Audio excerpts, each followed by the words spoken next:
Good evening and welcome to another program of Petroleum 101 right here on Kaieteur Radio. Petroleum 101 is a educative program where we talk to you about the basics of the oil and gas industry.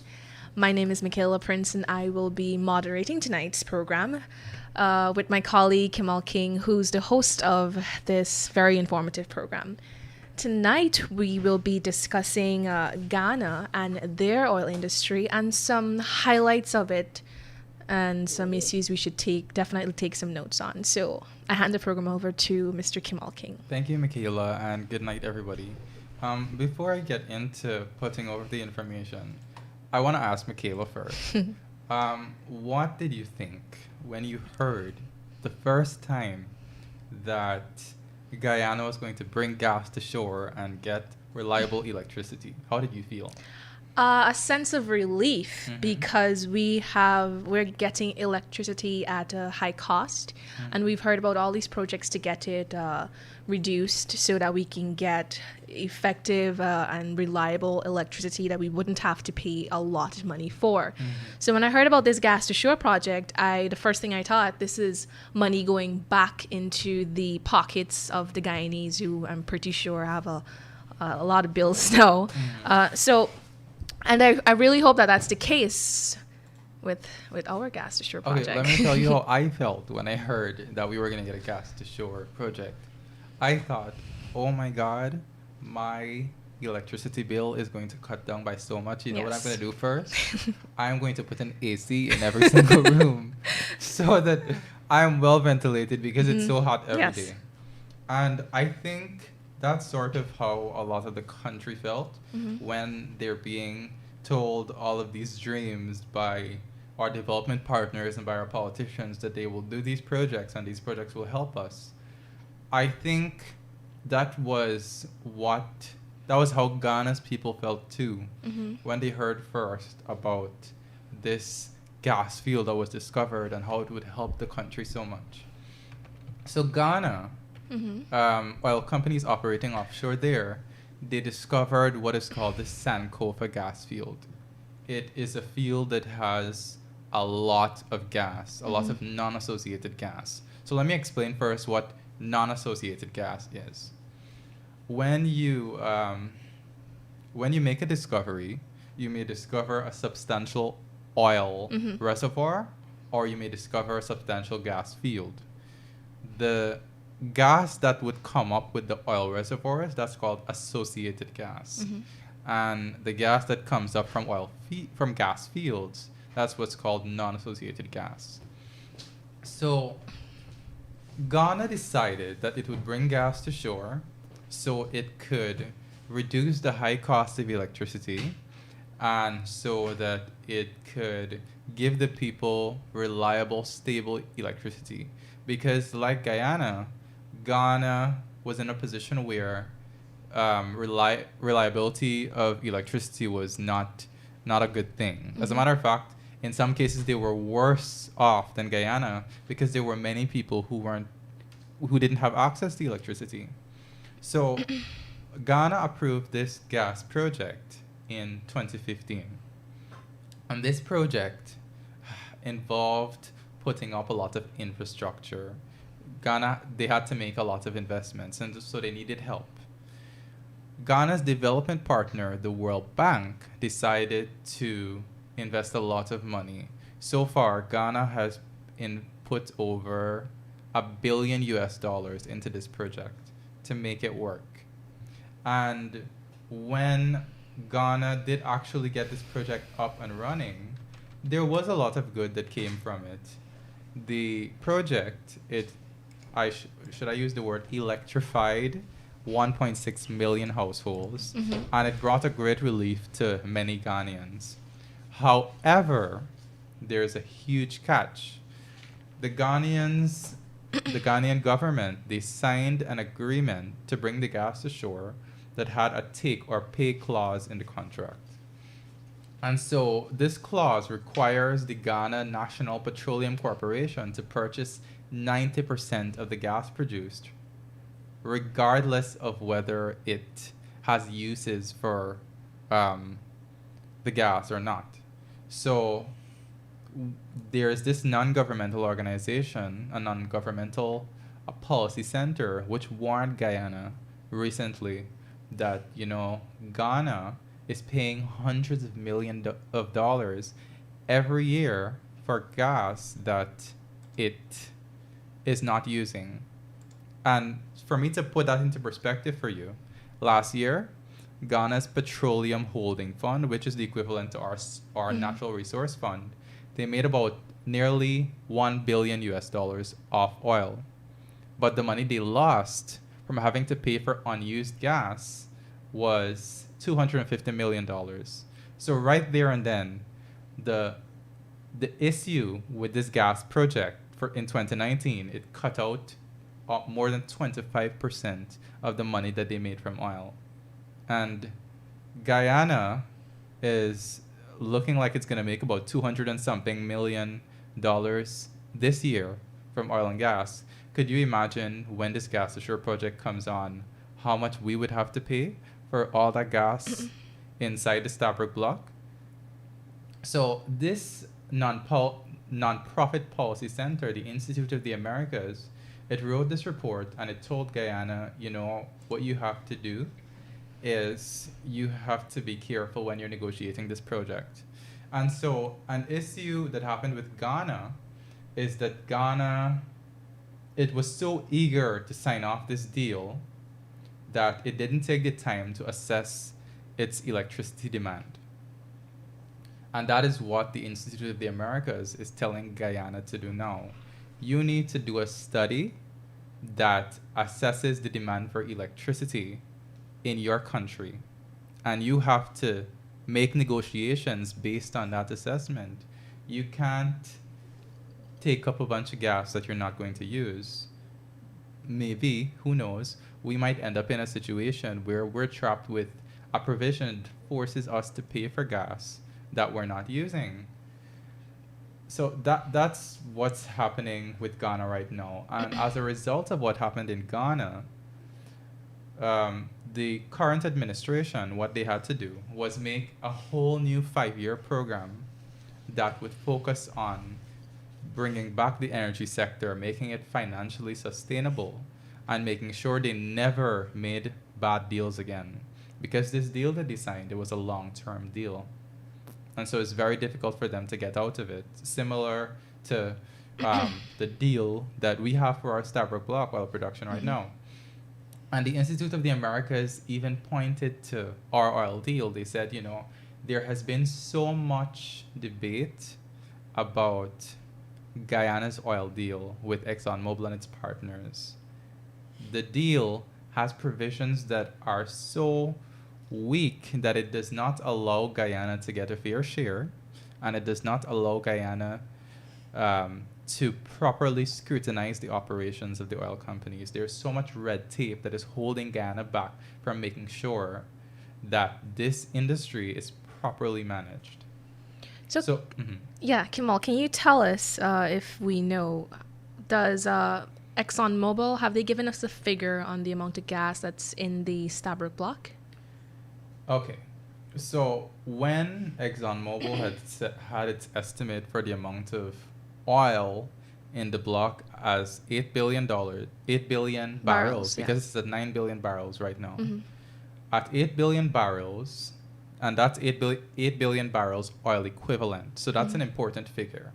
When ExxonMobil and its partners assesses a discovery, it doesn't give you a figure in barrels of oil or cubic meters of gas. It gives you oil equivalent. So this oil equivalent figure, this 9 billion barrels that we have, it's not all oil. It's oil and gas.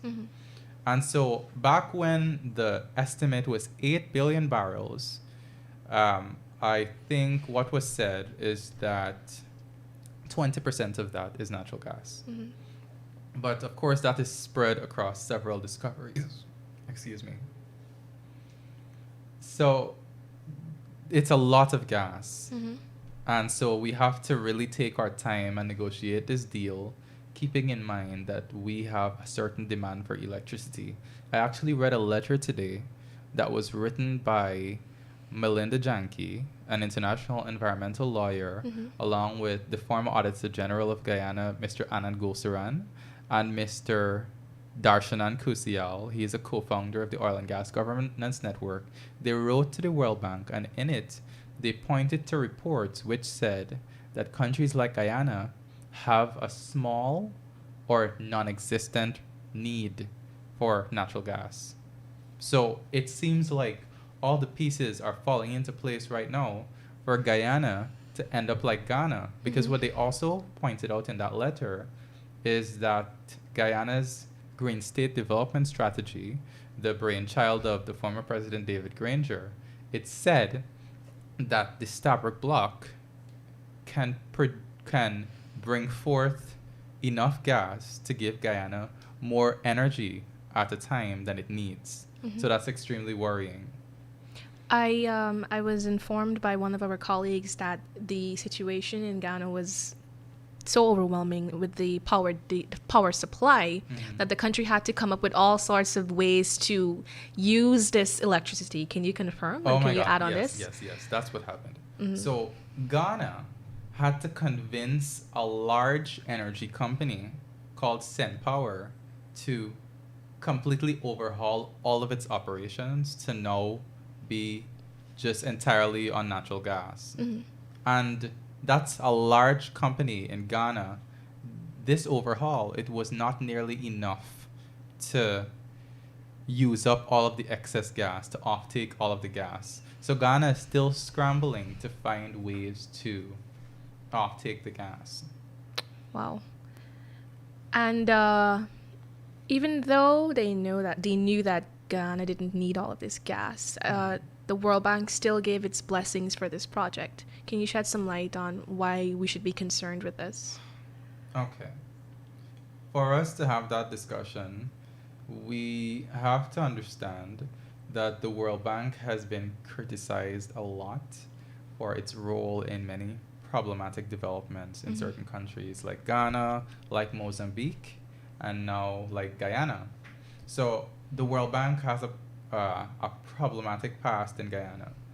The World Bank is currently supporting the upliftment of the regulatory infrastructure of Guyana's oil and gas sector with a $20 million loan. So that loan is to do a bunch of stuff, from hiring people to produce policies and hiring people to revise our legislation. So here's where the problem comes. With the World Bank, you get the money, but the World Bank has a lot of say in how the money is used. So there was a press conference recently with the former Minister of Natural Resources, Mr. Raphael Trotman. It was an Alliance for Change press conference. And one of the things that was brought up by Kaieteur News during that is that the coalition government made a lot of hires that seemed like conflicts of interest. So a conflict of interest, it's a case where you may hire somebody to revise a project and they may be linked to ExxonMobil or one of the other companies who would have a stake in this project. So let me help you understand the hires that were made. The first one I remember would be the hiring of Dr. Michael Warner. Dr. Michael Warner is a UK-based consultant. And with Dr. Warner, he was hired by ExxonMobil recently to work on its Center for Local Business Development, which is Exxon's local content center in Guyana. And so the question I'd ask myself, if you're bringing Dr. Warner to produce a local content policy that has to regulate ExxonMobil's local content commitments, how do you expect that Dr. Warner will operate? How do you think he will make that policy? Will he make it to favor ExxonMobil? Will he put confidentiality provisions inside that would give them a leeway to not report certain things? And, that's exactly what happened. We had first that the government had hired the Trinidadian energy strategist and local content expert, Mr. Anthony Paul.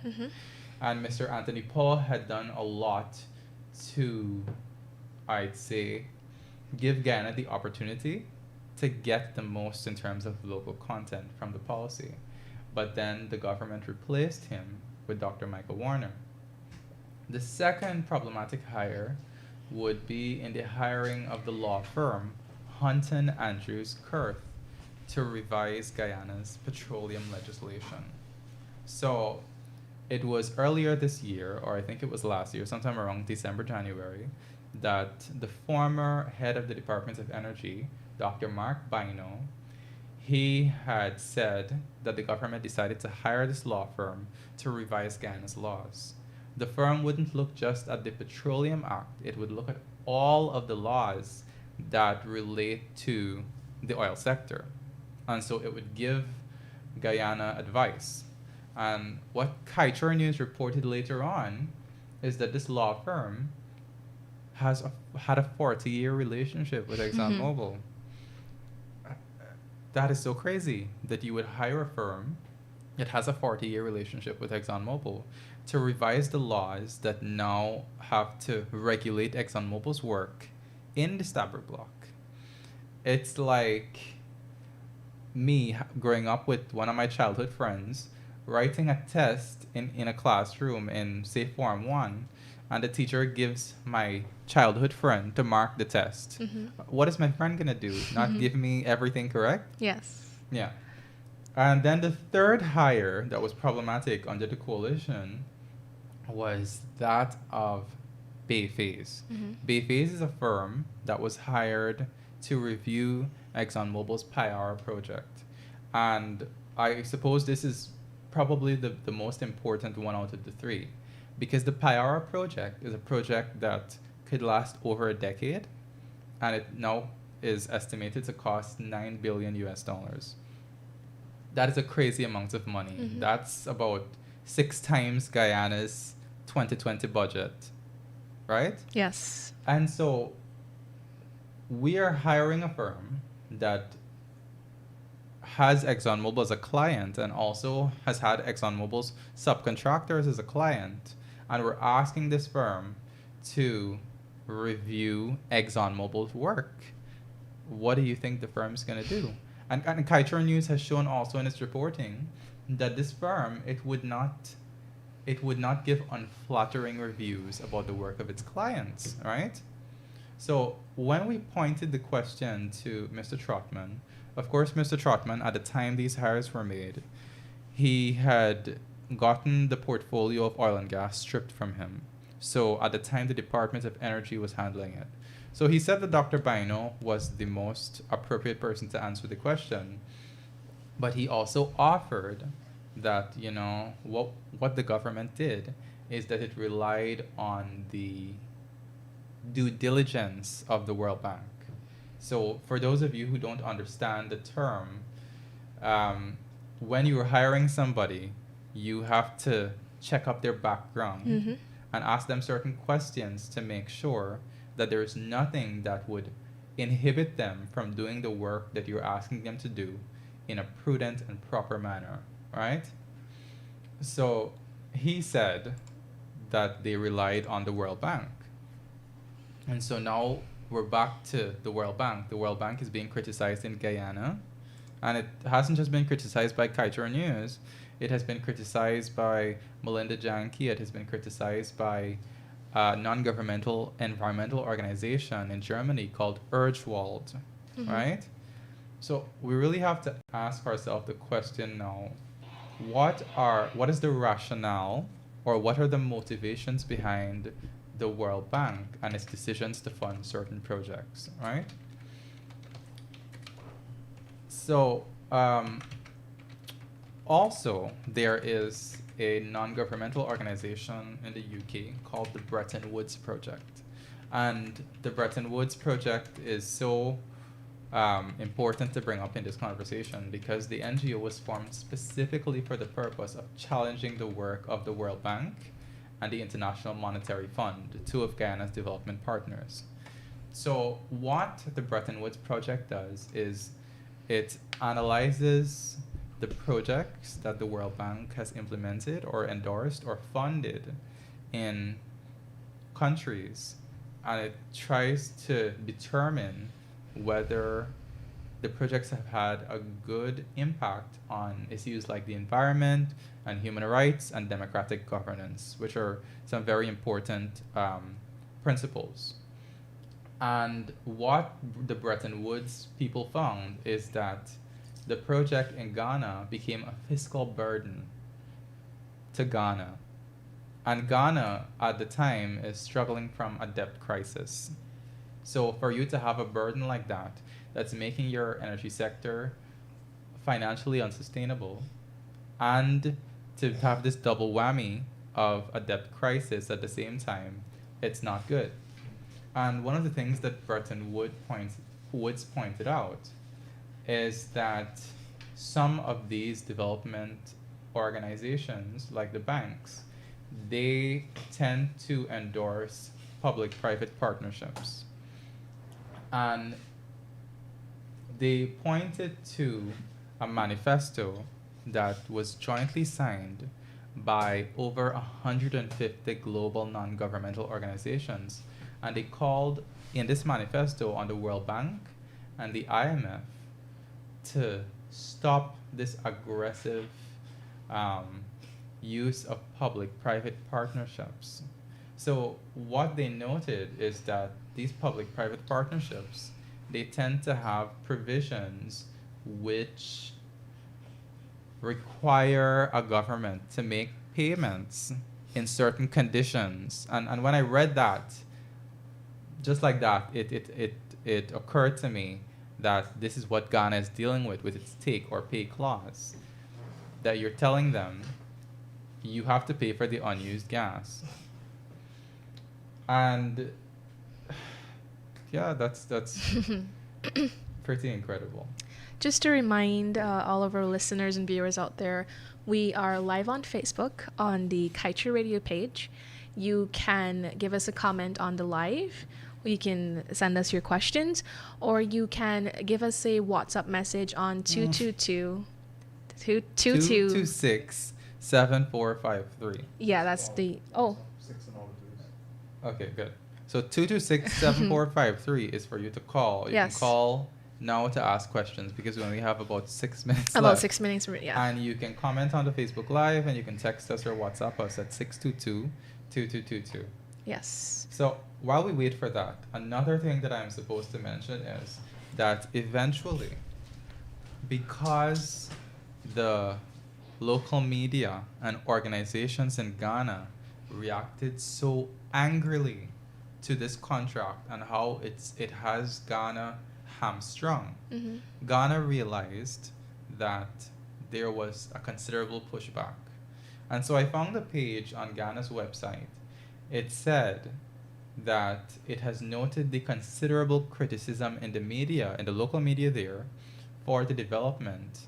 And it noted that there's a perception that the petroleum companies supported by the bank were just exploiting the resources for their own benefit.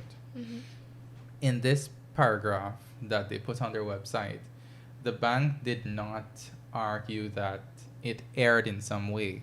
What it said instead was, maybe what we should have done, we should have anticipated that people would not understand the rationale behind us doing this.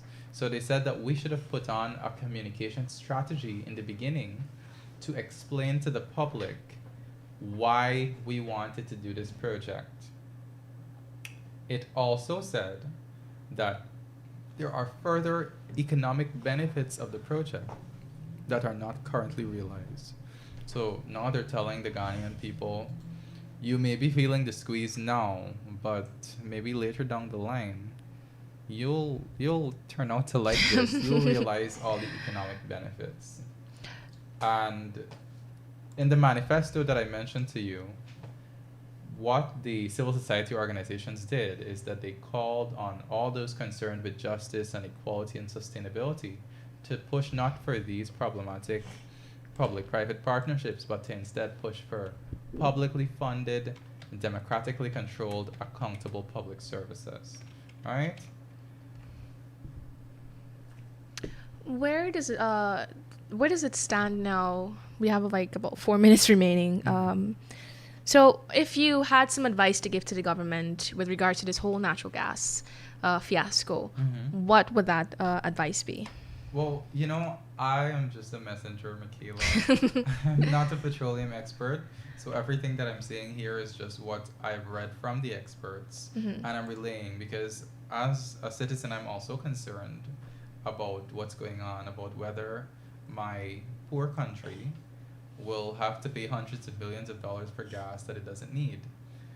I would just relay the advice that the experts have given, that what the government should do is assess the demand for electricity and only take what it needs, right?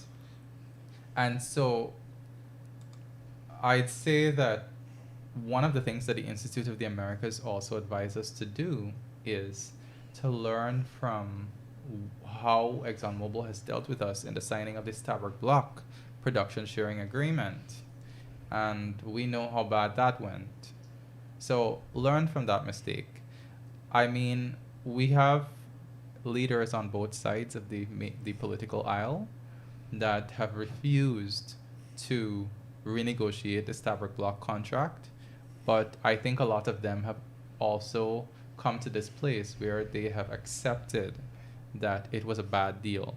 So when the vice president was in opposition, he dragged the APNU AFC for this deal because it was signed by Mr. Trotman. But he also said that he won't renegotiate it. And also we have on the other side, Mr. Trotman, who had come on Kaieteur Radio and he said, I think that there was a lot more we could have done for the Guyanese people. So they do realize, they do understand that it was a bad deal. But if I'm to hazard a guess about why they don't want to renegotiate it, it's anybody's guess. My more senior colleagues and my boss, Glenn Lau, has opinions about people taking money under the table and things like that. So that's for the public to make a decision on. Okay, so that brings us to the end of tonight's very brief program. Thank you so much to all of you who have tuned in and watched us from Facebook or listened to us on the radio. We will be back again next week at 8 p.m., right? Yes. 8 p.m. to 8:30, where we will discuss other issues in the petroleum industry. I should say that usually we start from 7:20, right? We have Kiana Wilberg, my colleague, who usually does the show Governance, Corruption, and Justice.